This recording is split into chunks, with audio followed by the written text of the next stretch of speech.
Eu coloquei para gravar só no meio, porque eu esqueci desde o começo. Vocês tiveram acesso às outras aulas lá? Vocês chegaram a ver lá no Google Sala de Aula e tal?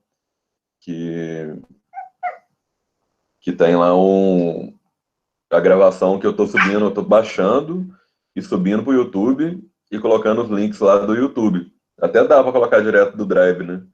Só que eu tenho feito isso aí, que eu acho que fica mais fácil, mas não sei também. Alguém chegou a ver alguma das aulas anteriores? Tá lá?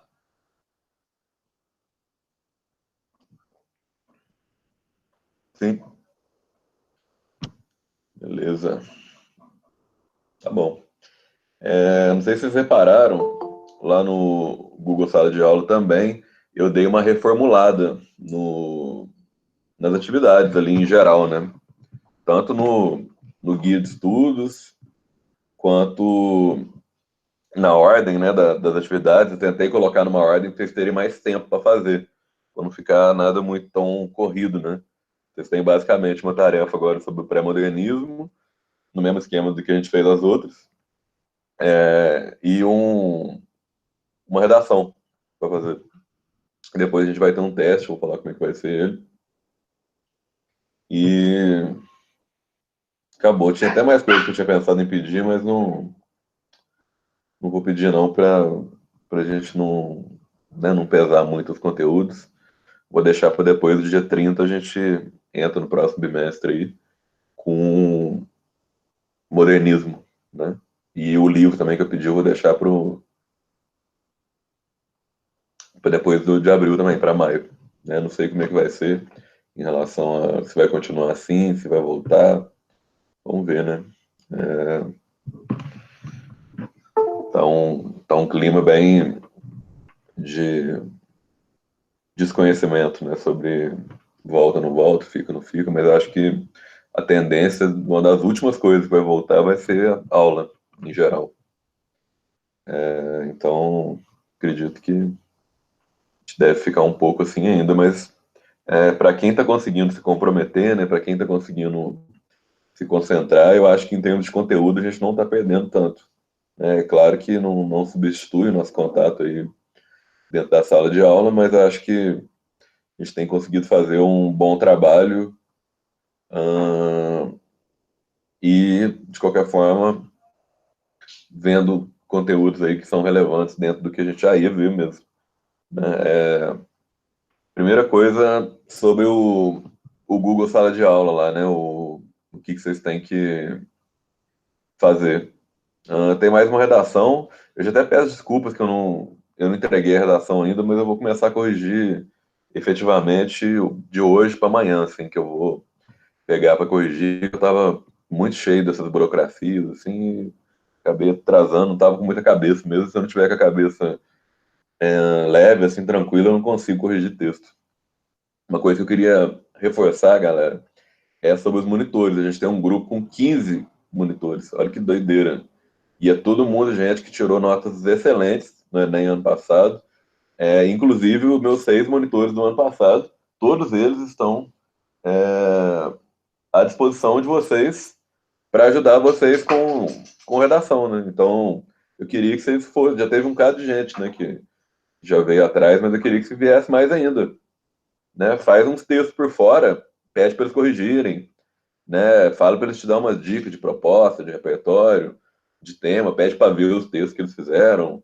Quer dizer, corre atrás, velho. Assim, aproveita o tempo. Eu acho que o Enem não vai mudar de data, né? Existe esse movimento aí, mas eu acho que não vai mudar. Então a gente tem que se preparar, né? Eu sei que é uma situação complicada, né? Dentro de casa aí cada um sabe da sua realidade, mas vamos tentar, na medida do possível, aí, usar esse tempo para se preparar, né? E no meu caso aí, estou destacando principalmente a questão da redação.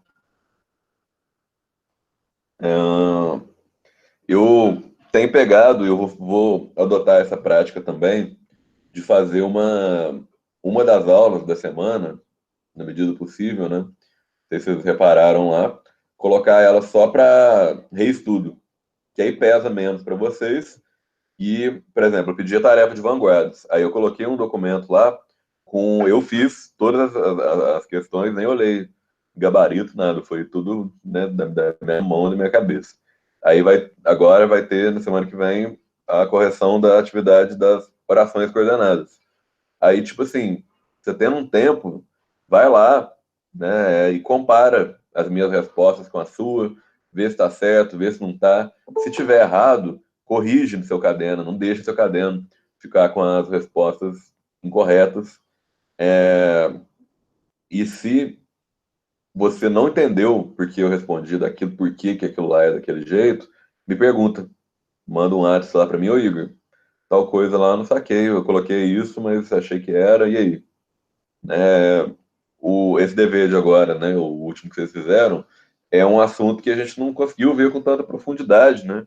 Eu falei na nossa última live aí, por alto, as questões relacionadas a sintaxe período simples, e a gente já entrou na sintaxe período composto, já com os conceitos de uma matéria que não é difícil dentro de orações, que é oração coordenada, né? Oração subordinada já é um pouquinho mais chato.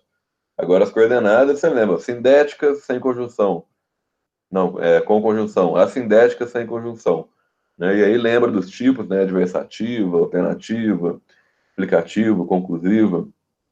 E a partir disso, tentar primeiro identificar os verbos, identificar as conjunções e a relação de sentido entre elas, se você falar se aquilo ali exerce realmente a função de coordenação, de independência, ou não.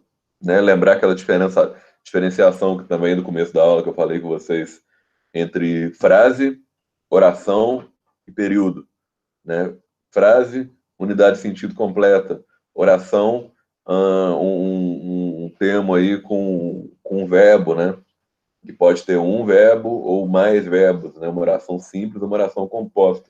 E o período, que seria uma frase com uma ou mais orações. Uma oração, período simples, duas ou mais orações, período composto. E aí a gente entra no período composto por coordenação ou no período composto por subordinação, que a gente vai ver depois, não vai ser agora. Vocês entenderam, galera, mais ou menos esse conteúdo? Sim, não, mais ou menos. Me dá um feedback aí só para eu ver, né, para quem tentou pegar para fazer aí. Vocês acham que está tranquilo? Pode ir para o pré-modernismo? Tem alguma questão aí que vocês querem perguntar? Mais ou menos. Depois a gente vai voltar, beleza? Nesses termos. Então, queria pedir aí, para quem ainda está no mais ou menos, eu vou tentar postar depois, né? Você já viu que nosso planejamento é dia 30 fechado. Mas mais aulas de refacção, tem que fazer bastante exercício, com certeza, que os exercícios eles são bem simples, né? Eu tinha falado com vocês que eu ia tentar colocar mais PDF e tal. Eu não tive tempo de preparar esse material. E aí os deveres agora, até finalizar esse bimestre, eu mantive no livro. Mas eu vou tentar, na medida do possível, disponibilizar isso para vocês. Ainda não fiz, mas pretendo. Realmente, Marcelo, é muita coisinha, mas que fique claro, é até bom para a gente estar à distância aí, que não tem nem como eu controlar. Por enquanto, o importante não é decorar quais são os tipos, quais são os tipos. Queria que vocês focassem bastante em entender a inter-relação entre os termos, entendeu? Interpretar mesmo, assim, entender o conceito. Acho que se você conseguir entender o conceito da oração, o conceito da coordenação, o conceito das relações de sentido que são estabelecidas de independência ou não, é mais importante do que decorar as palavras que classificam. Né? Qualquer tipo de avaliação que eu vou dar agora ou depois, eu vou dar já para vocês os tipos. Né? É claro que tem provas aí que vocês vão fazer que não vai dar, e aí você vai ter que saber de cor. Mas, por enquanto, eu acho que o primeiro passo para a gente ter uma relação um pouquinho mais saudável com gramática é a gente não partir da decoreba, né? A gente partir do entendimento dos processos linguísticos que estão em jogos aí na classificação. Então, por enquanto, lembra dessa relação. Isso vai cair na. Vou chamar de prova, chamar de teste. Acho que não também, né? Vou chamar de um trabalho aí de reestudo dos conteúdos, que vai ser basicamente isso. Aquele formulário aí que eu vou dar dia 26, então tem até dia 30 para me entregar, eu vou fazer perguntas que você vai responder de forma que você entende dos conteúdos ali, ó. Quais são os conteúdos? Vai ter pergunta sobre o livro, vai ter pergunta sobre orações e transitividade, essas questões aí. Vai ter pergunta sobre pré-modernismo, vai ter perguntas sobre vanguardas europeias. Beleza? É... E aí você responde lá e isso vai valer. Vocês viram a divisão de notas que eu mandei nos grupos? Vocês acham que tá bom?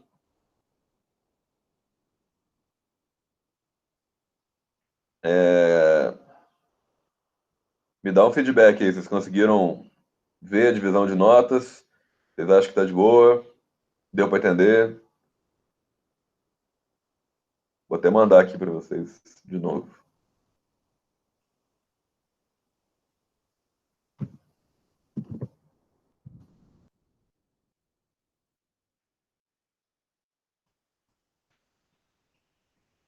É... Cara, não sei, porque dependendo da sala pode ter mais ou menos. Aí perguntem aí entre vocês um vocabulário para a turma, inclusive algumas palavras que eu não falei, mas eu pedi para anotar, para escrever. Coloquem também, procure o vocabulário, o significado da internet, para ficar um pouquinho mais completo. E aí vocês perguntam lá no grupo de vocês, aí, entre vocês, e pelo menos para a gente ter aí um vocabulário do primeiro bimestre. Né? Por enquanto, eu não vou. No bimestre que vem, eu vou começar a pedir para vocês fazerem o que eu pedi ano passado, que é, caso alguma atividade tenha alguma palavra que você não entenda, você também tem que colocar ela no vocabulário. E depois eu posso perguntar e tal.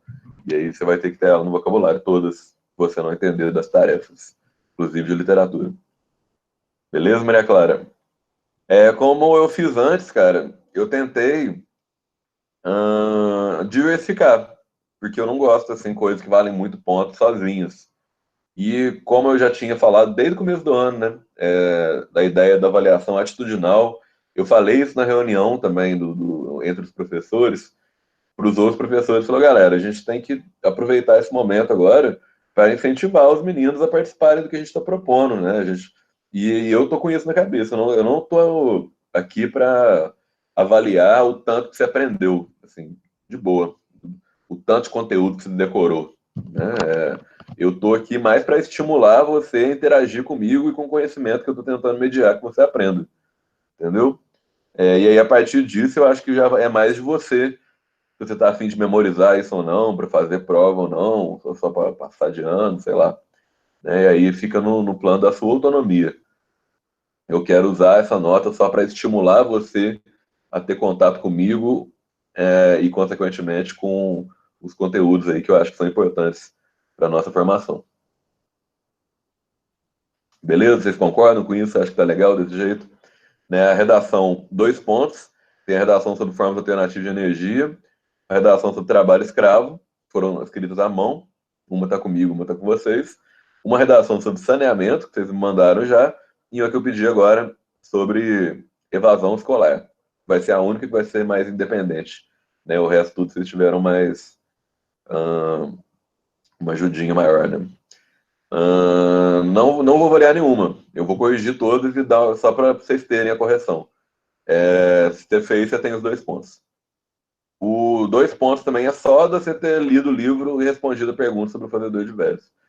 Não sei se todo mundo leu, mas a maioria respondeu lá no Google Sala de Aula. A maioria das respostas eu achei super satisfatórias. Algumas foram meio, né, não falaram quase nada, mas beleza também. Como eu falei, não vou ficar vigiando. Mas eu acho que foi uma experiência de leitura boa para a maioria e era isso que eu queria. Não ter jeito de atingir todo mundo, mas eu quero estimular vocês, provocar vocês. Eu vi que muita gente falou que no começo estava com preguiça, achou que ia ser chato, e depois curtiu pra caramba, depois ficou feliz, ficou até repensando a relação com a leitura. O outro livro, Revolução dos Bichos, é um livro muito massa também. Então eu estou tentando trazer coisas que estimulem vocês com boas leituras, mas também nada muito pesado. A avaliação, que vai ser essa atividade de reestudo aí, com o resumo de todos os conteúdos que a gente viu no bimestre. Vai ter perguntas sobre redação também, sobre critérios de correção e sobre alguma parte do texto, alguma coisa assim. Devem ser perguntas valendo 0,5 cada uma. Então, se for isso, deve ter aí entre 5 e 10 questões. Não vou falar o número antes que eu não elaborei ainda. As tarefas, eu fechei aí em 3 pontos também, 0,5 cada, só fazer. O questionário você já tem no caderno. Essas que você já tem, eu vou criar uma atividade lá no Google Sala de Aula para você mandar a foto, beleza? Vocabulário e recomendações, também vai ser por foto. A tarefa de vanguardas, que vocês já me entregaram. A tarefa de orações coordenadas, que vocês já me entregaram. A tarefa de pré-modernismo, que vocês vão ter que me entregar. E o quadro de correção do que eu já entreguei, do caderno e das redações aí, na medida do possível, que vocês conseguirem fazer. Vou tentar agilizar aí para vocês já conseguirem me entregar isso rápido. Mas qualquer coisa, a última redação que eu entregar aí, se demorar um pouquinho a mais, não tem problema. Eu não vou descontar nota, galera, de quem me entregou nada depois, beleza? Então, caso você ainda tiver também alguma coisa atrasada e tiver a fim de fazer, cara, pega e faz, beleza? Tá de boa, não tem problema. É importante a gente, né, tentar ter o máximo de relação aí com os conteúdos que estão sendo propostos. Ah, falei já, respondi, né, Luiz Otávio? Acabei de falar aí que você perguntou. Ah, mas eu queria já ter entregue pelo menos uma pelo menos essa última, né? Só que não rolou, assim, não consegui. O Breu tá transformado aí. Não, velho, eu tô pensando no bem-estar de vocês, assim, cara. Eu quero que vocês tentem aprender, que vocês tentem entender a importância disso, mas sem pirar, sem ficar nervoso, sem ficar mal. Acho que já tá difícil para todo mundo, né? Só notícia ruim, só confusão, só treta. Fora o medo, né, que a gente fica de alguém da nossa família ficar doente, sei lá o quê. Eu quero que seja, na medida do possível, um prazer do conhecer, de aprender coisa nova, saca? Não que você fique assim, ai, vou pegar a recuperação, nossa, vou perder nota. Meu Deus, e agora? Acho que o papel nosso agora não é esse, não deveria ser esse, nem se não tivesse na pandemia, quanto mais agora. Essa aqui é a minha ideia. Se eu tivesse no lugar de vocês, eu queria que o professor fizesse isso comigo. Ok? Então é isso, cara. Tá tudo bem de boa. E, como eu falei, é uma relação mais de atitude do que de conteúdo. Então, conto com a participação de vocês. Passem isso aí para os colegas aí que não vieram na live, tá mantendo a média de 40, 50 pessoas aí, tá bom. Deve ter uns 80 alunos, já é mais da metade. E aí tá ficando tudo online depois também. Podemos entrar no pré-modernismo, galera? Antes de falar no pré-modernismo, eu queria só fazer uma recapitulação sobre as correntes aí do final do século XIX. Vocês lembram quais são as correntes do final do século XIX? O que rola, né, na literatura? Finalmente, né? A gente vai falar de literatura brasileira, né? A gente tem, primeiro,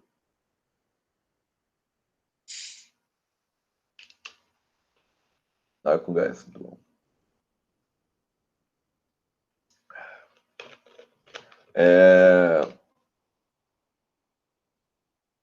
Quinhentismo, começo da colonização. Barroco, né, capital Salvador, já está no início de um conflito aí entre a questão da igreja e uma questão mais intelectualizada, né, antropocêntrica e tal. E aí, Gregório de Matos, para Antônio Vieira, vamos para o arcadismo, já é um retorno à mitologia e pensamento com influência até do Renascimento, né, por meio da cultura greco-romana e tal, e muito relacionado com a questão da natureza, que a gente sintetiza muito no bucolismo, né? Não pode sair para comprar, é verdade. Mas tem que fazer compra de vez em quando, né? Aqui em casa a gente está pedindo entrega, assim, a maioria das coisas está entregando, assim, a gente está mantendo na medida possível. Assim. Ou foi meu aniversário essa semana, aí, vocês sabiam? Antes de ontem, quarta-feira. Fiz 31 anos. Fiz a maior festa aqui em casa. Eu, minha mãe e o Breu. Valeu. Muito obrigado. Parabéns por quê, né? Por viver, né? E sobreviver, né? Valeu. 20 anos, né? Depende, coluna de 80, maturidade de 14 e 31 de vivência. Mais um ano de aprendizagem, isso aí. O importante é sempre estar aprendendo aí. Eu tenho postado ahn, uns vídeos, não sei se vocês viram, uma série de poemas aí chamado Poemas para Ler no Escuro. Talvez seja o título do meu próximo livro de poesia. E tá bem legal, assim, eu tenho postado no YouTube, no meu canal, no Facebook e no IGTV do Instagram. Quem tiver um tempo aí, dá uma olhada lá, tá ficando bem bonito, assim, tô curtindo o efeito. Tô aproveitando para aprender umas outras coisas também de editar vídeo. Então.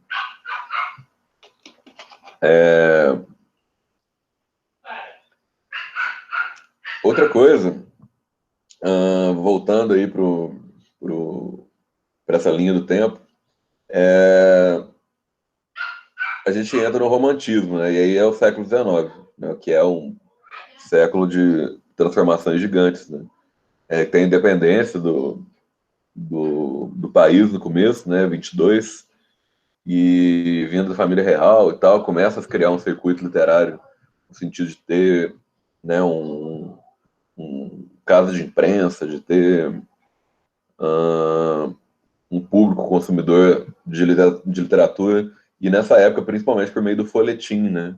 Vocês lembram o que é o folhetim? Acho que eu já até falei sobre isso.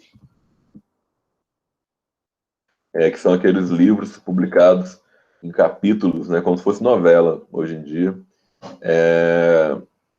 e que se publicavam nos jornais, né, e a galera ia comprando jornais e ia lendo capítulo a capítulo. Esse era o folhetim, típico do romantismo.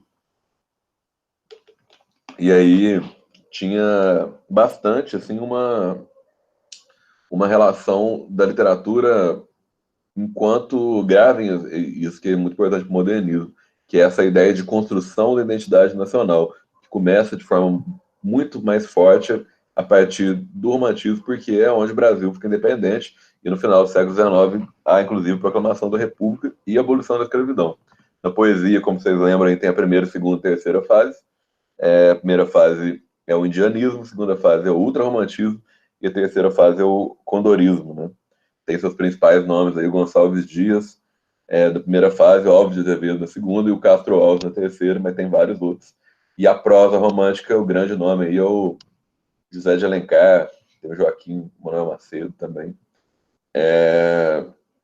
com essa principal questão aí, por um lado, um sentimentalismo egocêntrico, por outro, a questão de um ufanismo, né, de uma busca por uma nacionalidade patriótica. Minha terra tem Palmeiras, né, onde eu canto sabiá e tal. E por outro lado, nós temos logo depois uma contraposição a esse sentimentalismo romântico no realismo e no naturalismo, que já busca mais um descritivismo, uma relação um pouco mais técnica, um pouco mais científica, nesse sentido, influenciado por correntes teóricas aí, como o determinismo, né, o meio influencia as pessoas, como o darwinismo, né, seleção das espécies, evolução natural das espécies, como positivismo, né, ordem, progresso, tecnicismo, cientificismo, e o próprio marxismo, como a ideia da luta de classes, né, como a ideia uh, da mais-valia, da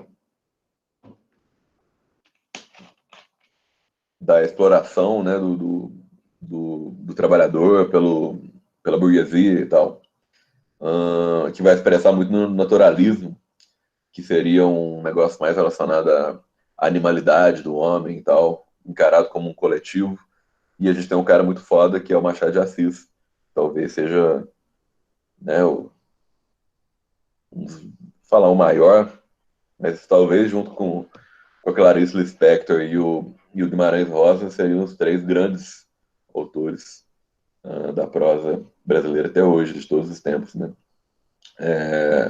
E aí, por outro ângulo aí, um pouquinho depois, eu lembro que vocês estavam meio em dúvida, né, sobre isso, a gente entra aí com o parnasianismo e o simbolismo, né? O parnasianismo seria uma poesia realista e que tem uma pegada bem relacionada ao como o arcadismo a questão neoclássica.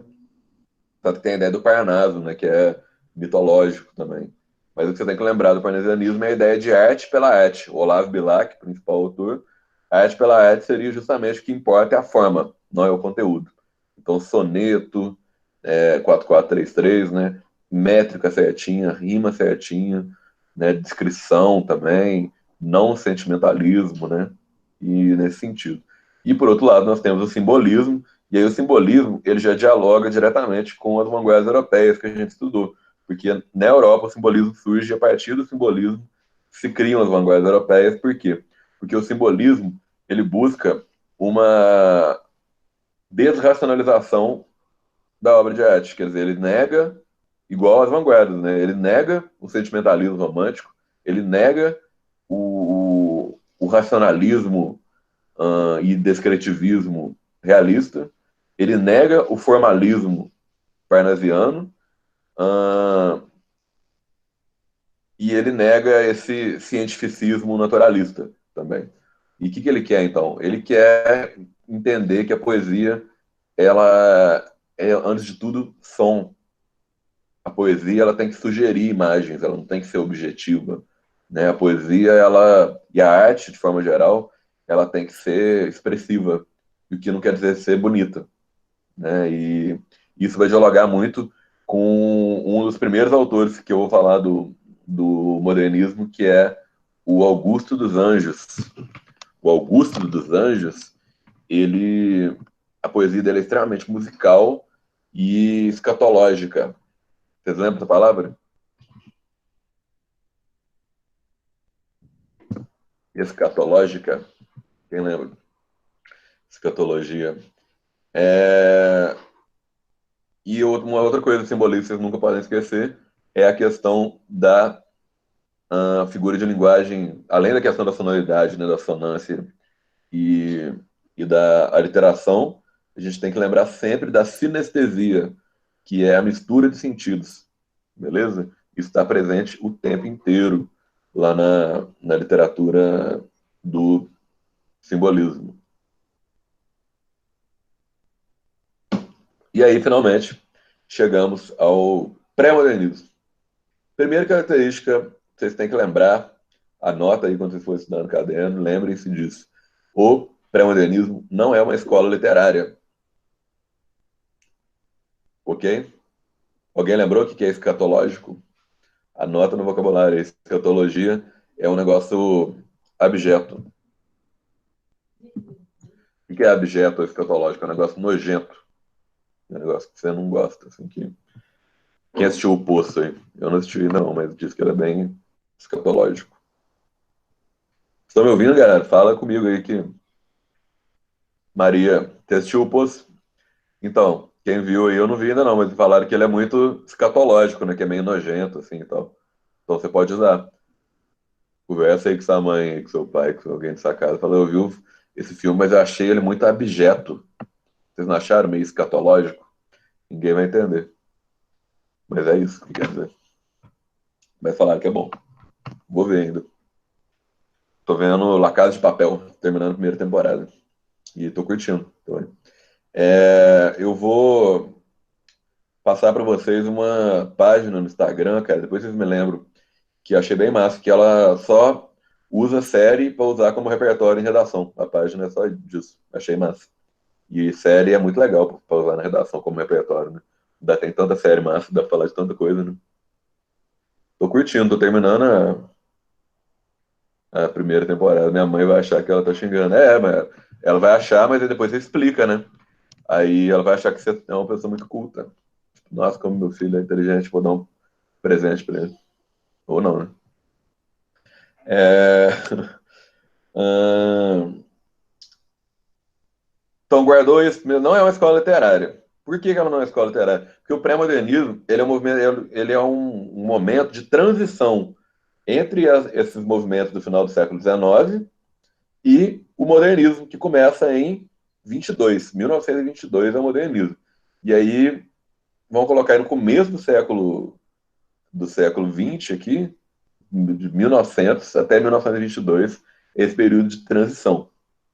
Que tem 4 caras no Brasil que é muito importante, que são os caras que a gente vai ter que saber. Eu, para não ficar muito extenso, eu fiz um recorte lá na tarefa que eu pedi para vocês e coloquei só 2, cara, né? Que não é questão de importância, todos eles são muito importantes. Quais são esses caras? Um poeta, que é o Augusto dos Anjos, e um cara, vou falar romancista, mas escreveu uma grande obra aí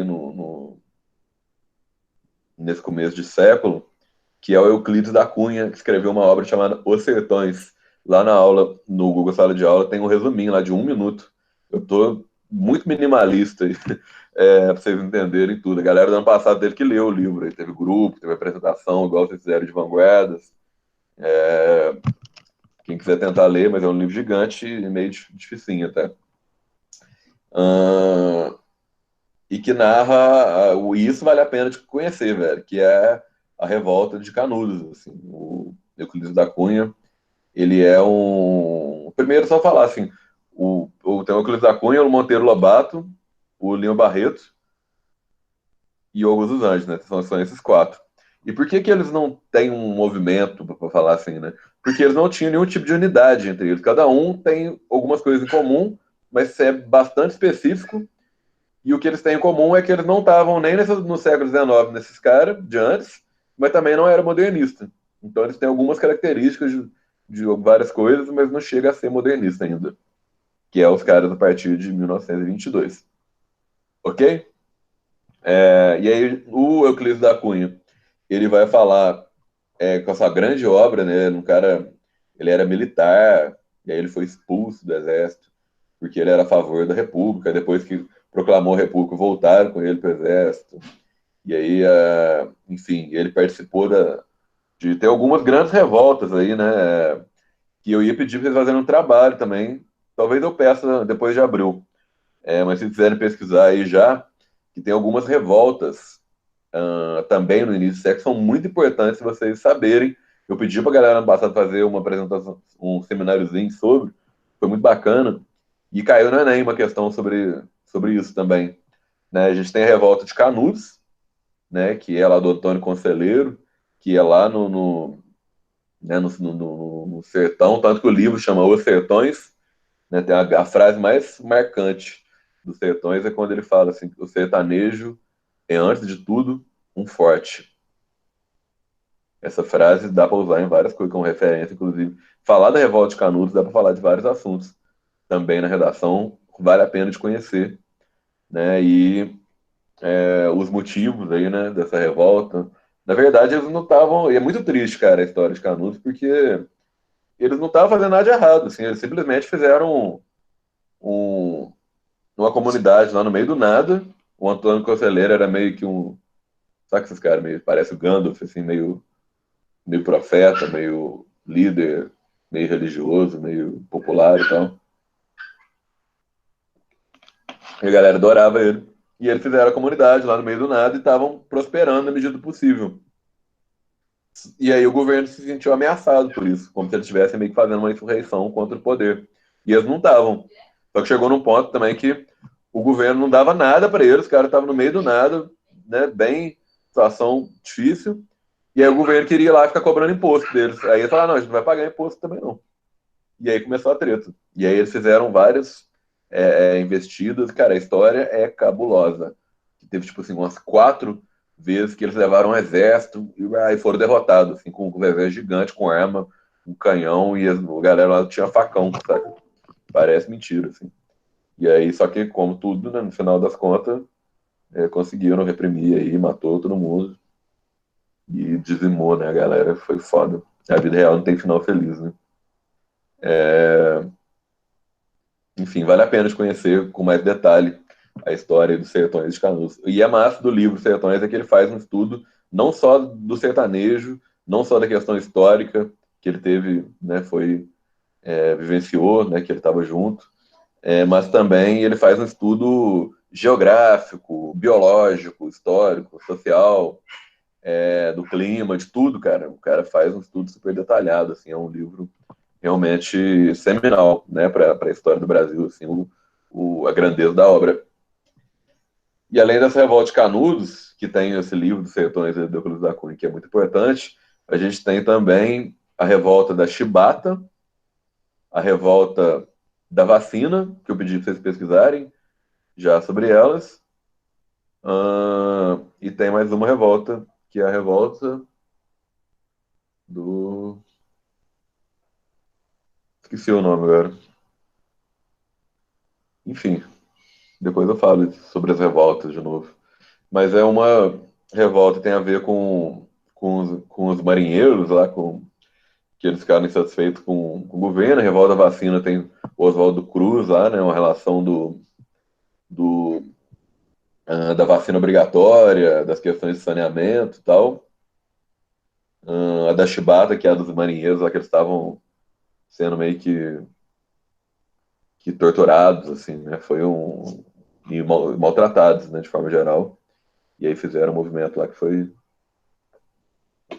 muito interessante também a história, mas também teve um final trágico. E é isso. Aí isso é importante para a gente entender esse contexto de início de século, que é um contexto aí de que o Brasil começa a crescer, né? Começa a virar um país realmente, né?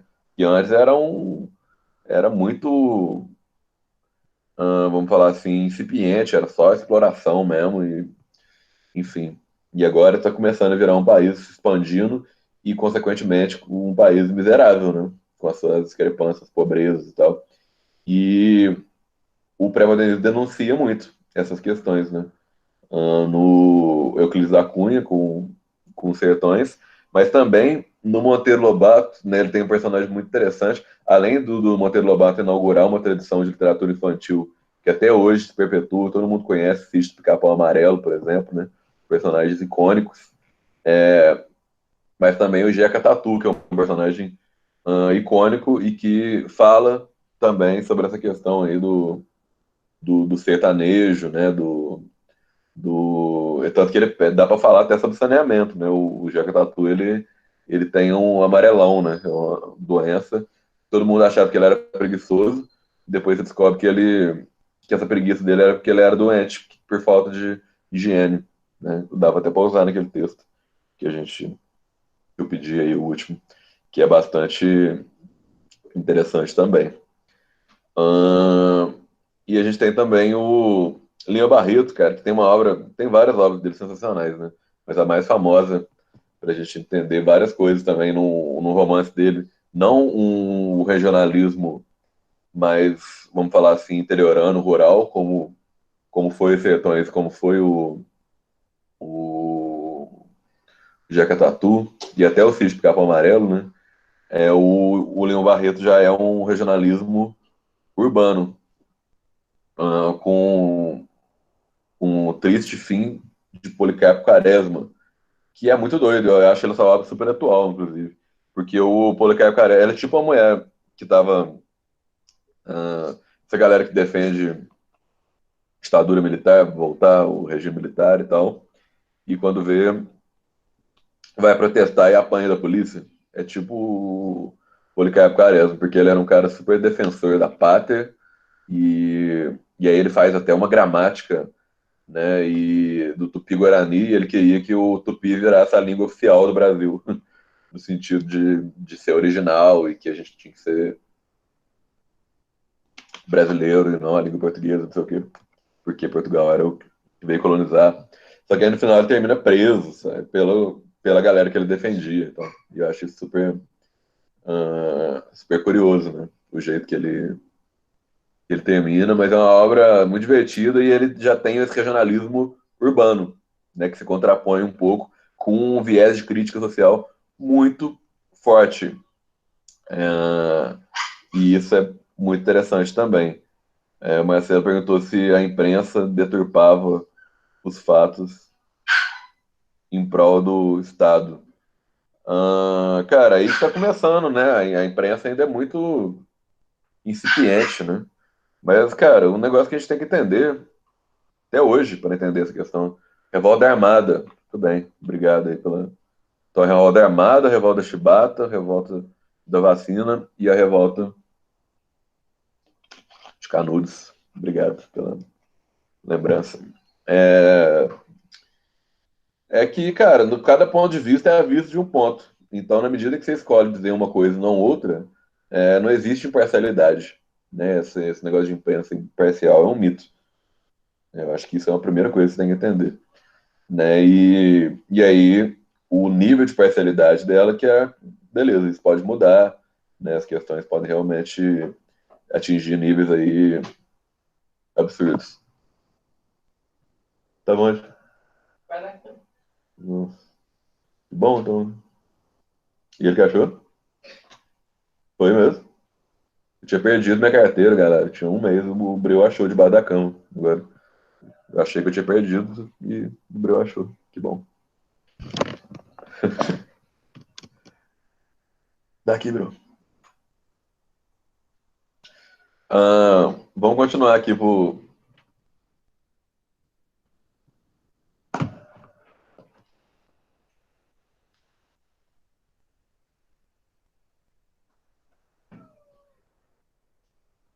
Isso aí, galera. O cachorro, além de tudo, ainda ganhou um dinheiro aqui, né? Você ter perdido uma grana. Obrigado, Breu. Eu te dou um. Sei lá. É, o pré-modernismo, ele mantém esse viés aí, então, por um lado. Esclareci, Marcelo, essa questão da imprensa aí, mas você fala pouco sobre isso. Acho que mais só para o lado histórico. Ah, além dessa questão de ser um período de transição, não ser uma escola literária, a gente lembrar de dinheiro de presente. Mano. Ele não vai saber usar, né? Eu vou dar comprar uma ração para ele depois. Bom, que esse bichinho, né? Pensar nessa questão da crítica social, que se estabelece de uma forma bem mais específica do que no realismo, e se tratar das grandes mazelas e misérias, né, do povo. Eu acho que isso é interessante, que ele narra essas discrepâncias sociais por meio desses regionalismos, que vai se tornar um gênero muito forte da literatura brasileira, o regionalismo. Porque esses caras eles vão estar fazendo chão também para depois me surgir um Guimarães Rosa, né, um Graciliano Ramos, um Érico Veríssimo, que são escritores aí que fizeram um regionalismo em nível mundial, que é até contraditório, quando Guimarães Rosa, quando Petisco, quando Guimarães Rosa fala o sertão é o mundo, né? Quer dizer, eu vou falar da minha aldeia para falar do mundo todo, né? Para falar dos dramas universais e tal, que é exatamente isso que ele faz. E essa questão das críticas sociais e de que se há se por um lado se começa a tocar em pontos aí de crítica, de entendimento do Brasil daquela época, que já é uma postura um pouco mais moderna, eles ainda estavam muito presos a uma estética do final do século XIX. E aí a grande contribuição relacionando com as vanguardas europeias é justamente no modernismo um salto estético junto dessa necessidade de se interpretar um Brasil contemporâneo da época, que vai surgir a arte moderna. Então a questão formal, estética, ainda é muito presa ao século XIX. Né? Essa é a questão também do pré-modernismo. Inclusive no Augusto dos Anjos, que é o que eu deixei para falar agora por último, que é um poeta que mistura ele escreve muito soneto, né? Quer dizer, ele tem traços parnasianos, mas é extremamente musical a poesia do Augusto dos Anjos, muito musical, muito bonito. É um dos meus poetas favoritos até hoje. É, desde que eu comecei a gostar de poesia, assim. Inclusive, um dos poemas que eu gravei naquela série Poemas para Ler Escuro é um poema Psicologia de um Vencido, que é um poema que eu adoro e do Augusto dos Anjos. Dei uma olhada lá. Depois eu boto o link lá no Google Sala de Aula também. É, é meio romântico também, porque é um egocentrismo melancólico e triste, né? Ele é bem sentimental muitas vezes, mas ele inaugura uma estética que eu acho que os aproxima até dos simbolistas franceses, porque ele é o cara que mais mostra essa questão do que o belo não é só o bonito, né? O livro dele, vale super a pena quem gosta de poesia procurar. É, ele mostra muito a beleza que há no que não é belo, no que não é bonitinho, né? E a poesia dele é extremamente escatológica, por isso que eu falei isso também no começo. Ela é extremamente abjeta. A poesia do Augusto dos Anjos, ela não é das coisas bonitinhas, né? É das coisas, né, do morcego, do escuro, do nojento, né? E ele usa um vocabulário, e isso cai muito em prova, né? O Augusto dos Anjos cai muito em prova. Não só o Enem, mas inclusive concurso de polícia, de exército, já vi várias vezes, né? Ele usa um vocabulário, além de abjeto, escatológico, um vocabulário cientificista, né? O que dá para a gente relacionar um pouco até com o naturalismo, né? Essa questão do determinismo. Então, cientificista, quer dizer, muito relacionado com palavras da ciência, né? Eu vou tentar que vocês consigam enxergar um pouco, vou falar um poema dele aqui, que chama Versos Íntimos. Procurem aí o vocabulário abjeto e a questão cientificista, beleza? Uh, vês, ninguém assistiu ao formidável enterro da tua última quimera. Vou fazer um pause aqui. Quimera é igual a sonho, beleza? São os aspectos oníricos, pode anotar no vocabulário até. Onírico tem a ver com sonho. Então, quando ele fala ninguém assistiu ao formidável enterro da tua última quimera, quer dizer que o seu sonho deu errado. O que você queria fazer se desiludiu. E quando você percebe isso, quem sente a tristeza é só você. Né? Ninguém vai assistir ao enterro do seu sonho, né? Além de você. Olha como é que ele começa, né? Vês, ninguém assistiu ao formidável enterro da tua última quimera. Somente a ingratidão, essa pantera, foi tua única companheira inseparável. Acostuma-te à lama que te espera, porque o homem que nessa terra miserável mora entre feras, ele sente uma inevitável necessidade de também ser fera. Toma um fósforo, acende teu cigarro. O beijo, amigo, é a véspera do escarro.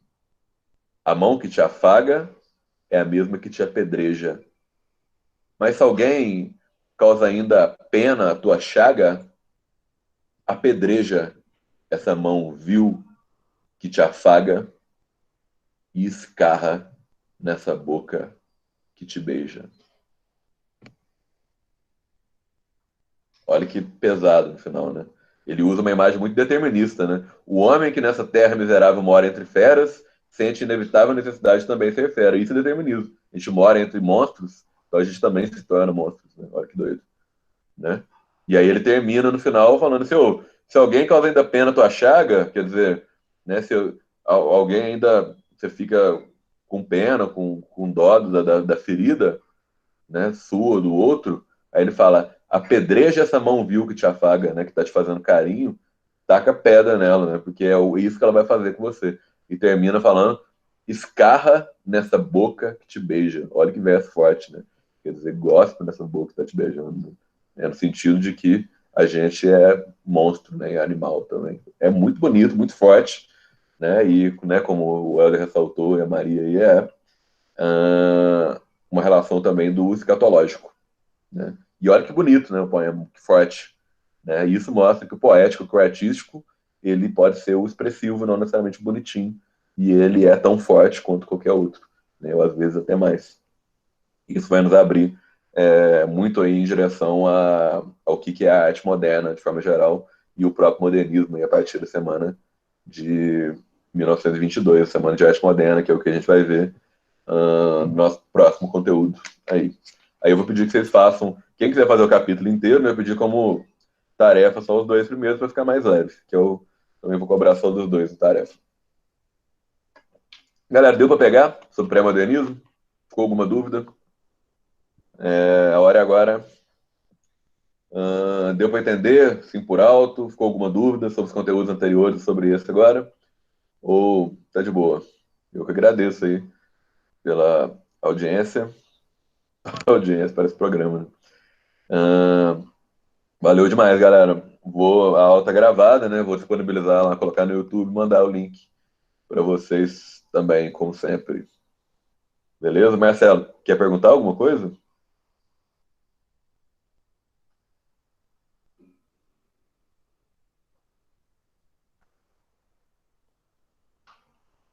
Avisem a galera. Hoje é o último dia de isenção de taxa do Enem. Obrigado pela lembrança. Vou mandar nos grupos aí no WhatsApp. Beleza?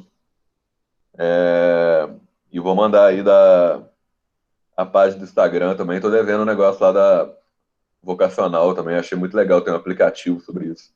Vou mandar para vocês aí. Galera, se tiver alguma dúvida, pode me mandar no WhatsApp aí também, beleza? As tarefas aí, vamos fazendo aí, cada um no seu tempo. Muito obrigado. Fiquem em casa, fiquem bem, fiquem tranquilos. Um abraço para vocês aí, para a família de vocês. Força aí, vamos passar por isso bem e logo, tá joia? Enquanto isso, vamos dar o nosso melhor aí para a gente aprender, né? Não deixe que a escola mate em você a vontade de aprender.